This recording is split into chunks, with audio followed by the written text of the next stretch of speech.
Greetings internet, it's Monica, and today I am back with a new Q&A video. Yeah, I haven't done one of these in a really long time. I feel like half the time I ask for questions, I end up not doing it because I start feeling like intense imposter syndrome, like no one actually wants to know the answers to these questions, and I'm trying not to do that as much because I know that that's probably very annoying for anyone who actually asks the questions. But yeah, I am filming a Q&A today. I'm very excited. A bunch of you sent me questions over on my Instagram account. If you're not following me over on Instagram, you should. It's like my favorite place outside of YouTube to just share things and fashion and my daily life and all that kind of stuff. So yeah, that's my pitch for my Instagram account. So I am just gonna go ahead and dive on in. The first question I have is, what is something you're scared of that is somewhat odd? And I actually do have quite an odd fear. So I have a pretty intense phobia of low heights, which sounds weird, but I hate step stools or like standing on chairs or a table. Like I just get so I start shaking and I get so anxious and I cannot do it for some reason. Once I'm on a step stool or a step ladder, it's over for me. However, I'm totally fine with high heights. I've literally dangled off the side of cliffs. I'm fine with really high buildings. I've stood on the edges of bridges, not in a bad way. And yeah, I'm totally fine with really high heights and I don't feel that level of fear. My theory is that the fear of falling or the potential pain and damage that would happen if you fell from a high height is so incomprehensible to me. Or is that the word? Incomprehensible? It's just, I can't even imagine it.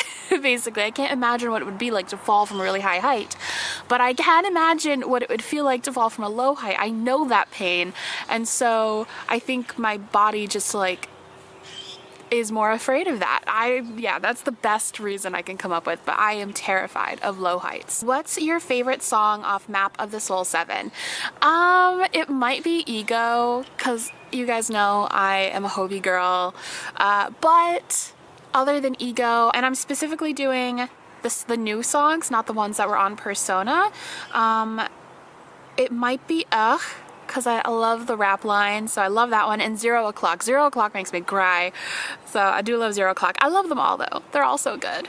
How would you describe your style and who are your style inspos?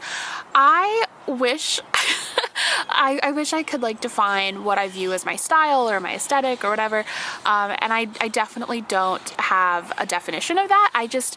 For me, I like dressing up. When I put on an outfit and I'm, really putting effort into it, I'm almost always imagining that I'm a character in a story. There are some loud birds in this tree over here. Sorry if that's annoying, but yeah, I always just kind of imagine myself as a character in a story, and I dress for that character, or a character, in a music video, in a song or something, and I always just kind of dress for that, if that makes sense. And that for me makes fashion really fun. I don't think I'll ever be that person who can have one specific style and sticks to that. And I always am so awed when someone is able to do that and they have a very distinct aesthetic and they stick to it and that's everything to them. But yeah, I've never been able to achieve that. So really it's just characters in different stories. That's how I dress. That's how I would describe my style, and it's often where I get inspiration from. I also get a lot of inspiration from Instagram. I follow especially a lot of Asian Instagrammers, people who have alternative styles. I love that. When I was younger, I used to really want to get into Lolita fashion, but it was just not possible for me as a teen, and I think that definitely has a bit of an impact on my current style, and definitely the whole kawaii culture in Japan and a lot of Korean fashion inspo, and I get a lot of inspo from Korean fashion people.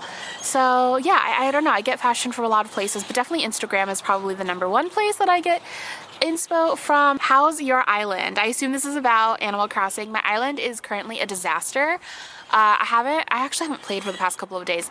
I have begun terraforming, and I'm basically like destroying my entire island. I've gotten rid of all of my rivers because I want to build up different rivers and things. So yeah, it's currently a disaster. My house is in like the middle of nowhere on the beach because I needed to move it to like move other things. Literally everything is being moved. Like not a single structure that can be moved has stayed where it is. So yeah, my island is currently a disaster, but hopefully one day it'll be pretty and I could do like an island tour or something. Favorite K-pop group besides BTS? For me, that's probably Twice. I love them so much. I usually tend to gravitate towards girl groups. I've always just loved girl groups, you know, in all music. And so yeah, I love girl groups in K-pop. Like BTS is kind of an outlier for me. It's like it's rare for me to like fall so intensely into a boy like idol group. So yeah, I love BTS obviously, but Twice is probably my other favorite K-pop group. Favorite K-drama? I got a lot of questions asking for a Korean drama rec. So some recent ones that I love. Romance is a Bonus Book is amazing. If you haven't watched that one yet, I loved it. I don't like there are some that people really seem to love, like Strong Girl.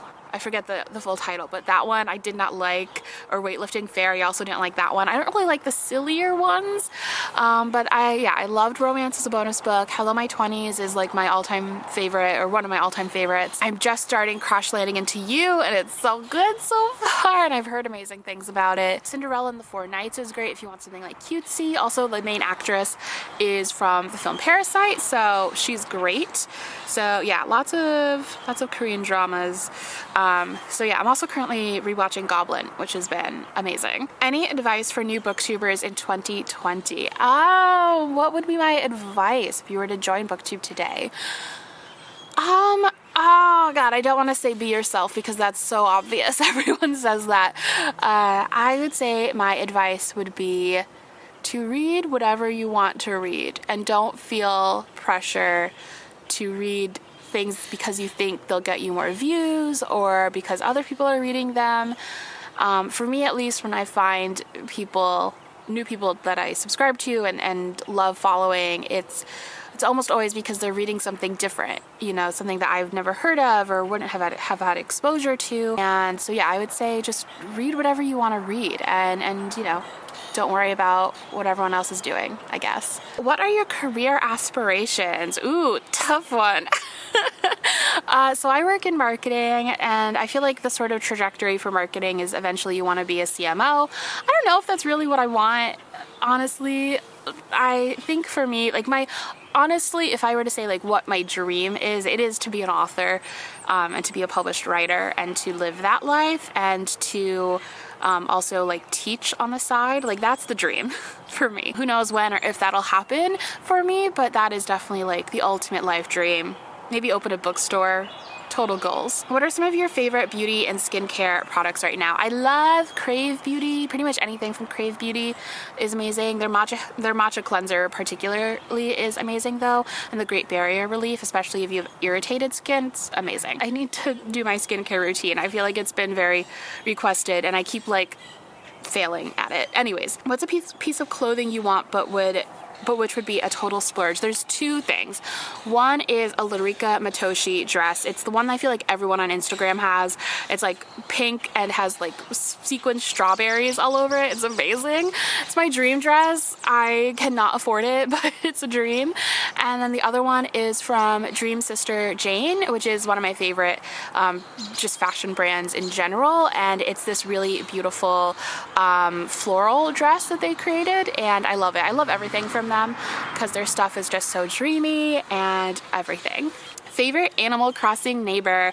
Chevra is my favorite. I hope I'm saying her name right. I love her. She's just so calm and peaceful. I almost reset my game recently because of just terraforming woes, but I didn't because the idea of losing Chevra is just like too much for me to handle. So yeah, Chevra is my fave. I love her. She's my girl. What is the story you want to read but haven't because you haven't found it or it's not real yet. I have this like idea in my head of like just really wanting to read a good like big cast dark academia. I've been really wanting like a really big cast dark academia book. I feel like all the ones I've read, they tend to focus on like one central character, and yeah, I want a dark academia book that just has like a ton of characters. Basically, I want, someone made this fan vid of BTS and GFriend and TXT basically as if they were a dark academia Netflix TV show, and I want that video in book form. It'd be amazing. I have a few more questions asking about like how I came up with my style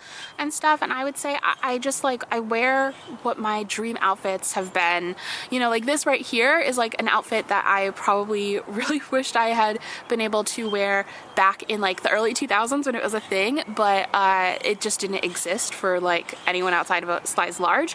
And so now I am taking full advantage of the fact that these clothes do exist for wider size ranges and that I can actually afford them. So yeah, overall I just sort of wear what inspires me, and especially like as a writer, I always feel like I'm coming up with like story ideas with the clothes that I wear, so that has a big impact when I'm putting together outfits. If you could live in any fictional world, which would you choose?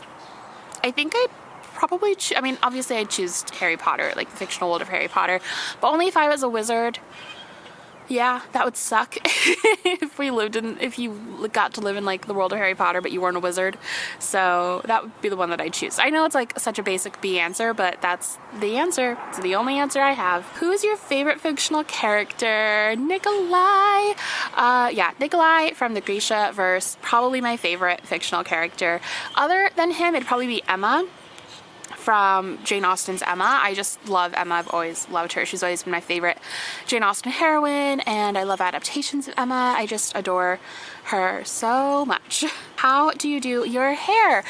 So yeah, I assume this is about this because I get asked every time I do my hair in this style how I do it. So I have a video going up. It's either up before this or after this. I'll link it down below once it's live. Doing this hair. I have like a full video with this hair and some other stuff in it, so I'll be posting that soon, but it's very easy.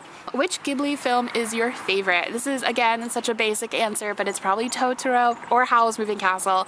Howl, I just like will forever have a crush on, but Totoro is just like ultimate comfort for me, so probably one of the two. Current favorite songs. I've been loving the new Conan Gray album and listening to Phoebe Bridges, so those are it's probably what I've been listening to the most lately. How have you been staying positive and productive during the quarantine?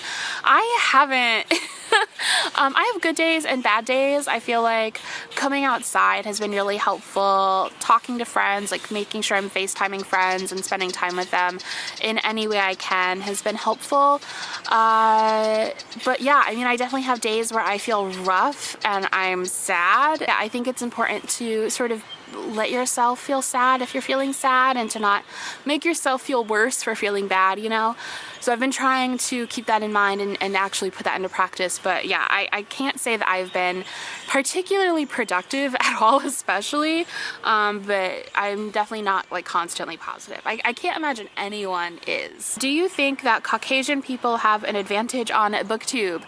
Yes, I mean, obviously, because Booktube is part of this world, and in this world, if you are white or white passing, or if you have a lighter skin tone, if you're cis, if you're straight, if you're able-bodied, like all these things give you privilege that then make it easier for you to be successful in our entire system, and Booktube is a part of that. And so yeah, for sure, if you are white, you're gonna have an easier time on Booktube. But I will say that I'm really thankful to be part of a community that's really thoughtful about that. And you know, I think when I look at especially other areas of YouTube, I feel like I don't see them having as many conversations about it as I think Booktube tends to have regarding the inequalities within the community. And so I am thankful that, like, you know, I'm in a community that's very thoughtful and intentional about that. But yeah, I don't think it's like controversial to say that like white people have an advantage on Booktube, because it's just like, that's just the world we live in, frustratingly. What's your favorite travel memory? Basically everything in Japan.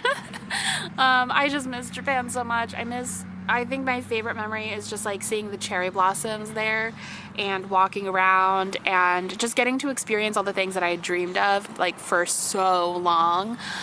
So yeah, I miss Japan a lot and I wish I could be there. Can't wait to go back one day, hopefully. But yeah, those are all of the questions I have time for today. My family is about to start watching the second Jumanji movie, so I'm gonna go join them in that. But thank you guys so much for watching. If you have any answers to any of the questions that I gave, please feel free to put them in the comments down below, especially if you have like Korean drama recs for people or music recommendations. I'm always looking for good music that I should be listening to because I'm just constantly listening to music. So yeah, thank you guys so much for watching and I'll talk to you next time. Bye!